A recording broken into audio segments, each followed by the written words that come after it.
Today we're going to talk about a tool called the value stack. This tool is actually a creation by with a colleague of mine. I've worked with him on this. His name is Tim Clark. He's a professor at the W.A. Frank School of Business at Northern Arizona University. The idea is to compare the value stack as of the Industrial Revolution and the value stack as of the Information Revolution. Back during the Industrial Revolution, the world changed significantly. Before that, it was an agrarian economy. The invention of steam power, the invention of engines and motors changed the world and brought in the Industrial Revolution. What people realized was that power became mobile. You could dig up coal and you could move that with you to create power. Before that, in the agrarian economy, power was stable, was not movable. So you went to a place where you can have a windmill. You went to a place where you could have, there was a waterfall, the water flowing, and you could have a mill powered by water. But when coal and steam and motors became available, Industrial Revolution said the world changed. And since that time, mid-80s, we've built a world that's based on a certain measure of value. At the base of this value stack, in the Industrial Revolution economy,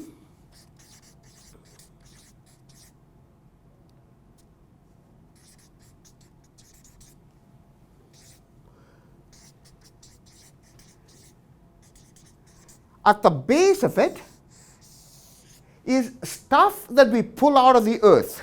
We pull iron ore out of the earth. We pull out of the earth, copper. We pull out of the earth crude. This stuff that we get out of the earth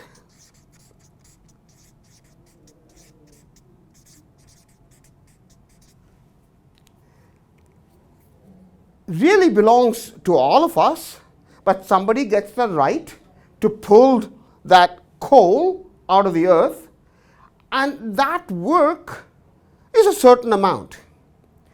They sell that coal, and the value they have created is measured by the difference between how much it costed them to pull it out and how much somebody would pay them for it. That difference, expressed as a gross margin, the percent difference between selling price and cost, the gross margin for this is not very much because they haven't created significant value. But then somebody takes the iron ore and they create steel. Somebody takes the crude and create petroleum. This is raw materials. The people who create the raw materials create more value than the people who just took stuff from the earth. Raw materials requires you to think about how to purify it. The stuff from the earth is full of crud. It's got a lot of junk in it. It's got a lot of dirt in it. These people have cleaned it up and have created something. They now produce, they produce steel, beams of steel. This garners them greater gross margin than this does. Then people take things like steel and wire and they build components. These components include things like nuts and bolts. And these components have higher value. They provide higher gross margin. People then build modules from these components.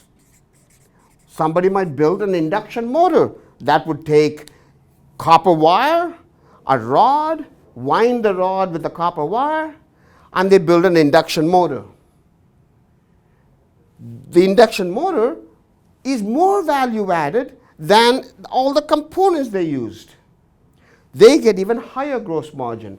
And then finally, somebody builds a product. A product that somebody can actually use. The product might have an induction motor in it, but the product is even more valuable. The value of this is higher than the value of that. Each person in the stack, as you go up, is gaining a higher level of gross margin. But there is a liability that comes along as you go up the stack. This can become obsolete easier than that. These modules can become obsolete easier than the components. But the raw materials, even better, the stuff from the earth, unlikely to become obsolete. So the higher you go in the stack, the more gross margin you can command, but more unstable your offering is. And so you have to be constantly nimble and changing. This pretty much describes how the world operated until the information revolution came along. Let's look at what the stack would be for the information revolution.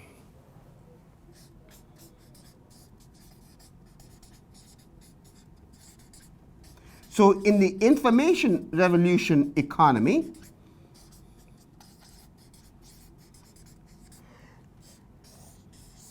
the basic building block is data.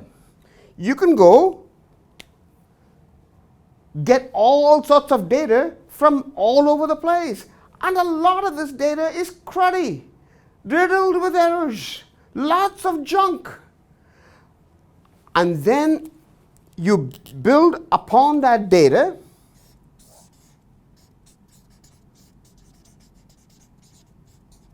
information. You tabulate the data, you clean it up, you create nice columns and rows, pivot matrix, you create information. And then you put that information through analysis.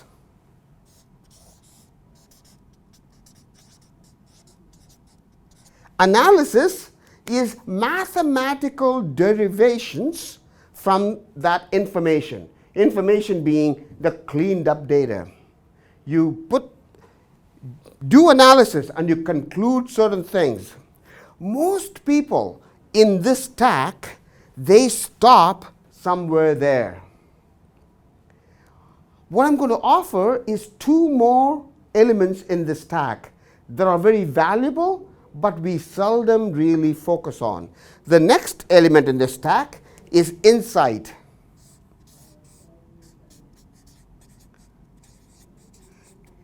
Insight is conclusions you draw not through mathematical derivation, but because you see a pattern, because you have some insight.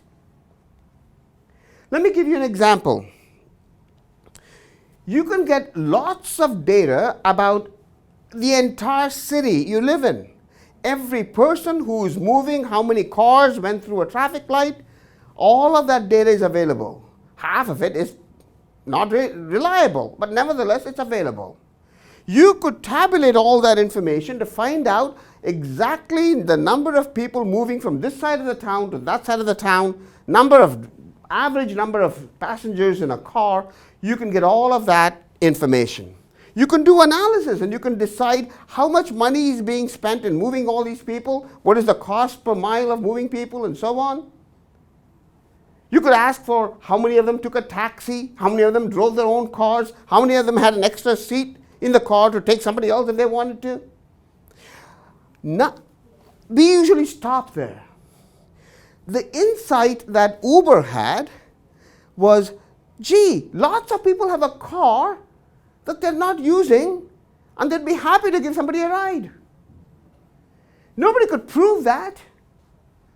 There's no mathematical derivation for that, but that's insight they had. And they said, if I can make it easy for the person who needs a ride to be paired up with a person who has a ride, I can create value. Higher up you go here, the more the value is created. That insight allowed Uber to create a whole new business. Even above that is wisdom. Wisdom is when you have multiple insights and you see a pattern in this, and you're now able to predict a certain behavior. So, for example, Uber decided that they can match people who have a ride with people who want a ride. Airbnb or VRBO decided they could match people who need a place to stay with those that have a place to stay. You can see a whole bunch of companies like this. eBay decided that you can match people who need something with some people who have that thing. The wisdom you draw from all of that is, in this world, because of technology, anybody who serves as an intermediary in a transaction is going to get disintermediated. That being an intermediary simply means that someday somebody is going to disintermediate you. That wisdom then says, where else is this disintermediation happening? What is the real estate broker? What value is the real estate broker really adding? How much does the car salesperson really know about that car? More than you do, who have researched that car far more than the car salesperson knows. What intermediate functions are they performing? Even more importantly, let's ask how much the banks are fearing disintermediation. There's a whole industry today called fintech that's arising just to disintermediate the banks. That is the wisdom you draw from all of this data, information, analysis, and insight. What people need to do in the information revolution economy is to move up this chain, go beyond analysis to insight and to wisdom. But just like this stack, the higher up you go, the conclusions you draw are more prone to be thrown out very quickly because the world changes. You have more value you're adding, but you are less stable in terms of stability. Two very different value stacks in two very different economies. As you think about your company moving into the information revolution economy, ask yourself, are you and your management moving the company from analysis to insight and hopefully even to wisdom? The value stack.